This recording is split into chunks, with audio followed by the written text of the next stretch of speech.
ইয়া আরবি ওই দেখ তো ফিলিস্তিনি বাইরে কেমনে মারতাছে। এল্লা ফুলুস কই না কোনো কিছু দেখা যাইতেছে না। শুনতে যাইতেছে না। এই নে এবুল দেখ দেখা জানি।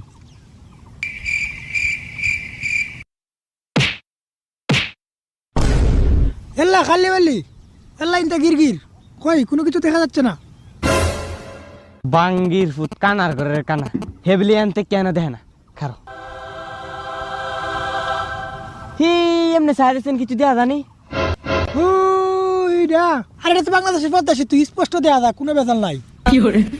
বাঙ্গির ফুতেরা তোর সৌদি বই থেকে বাংলাদেশের পদ্মা সেতু দহস আর তোর ঘরের পিছনে ফিলিস্তিনিরা রে নাফর মানরা মারতাছে এটা তুই চক্কি দস না। এ তুই তো আবু জাহেলের বংশধর। তোরা এক কাম কর তোরা আরবি যা আসত সব বাংলাদেশ দেখ আর বাংলাদেশি সব আরব ফাড়াই দে।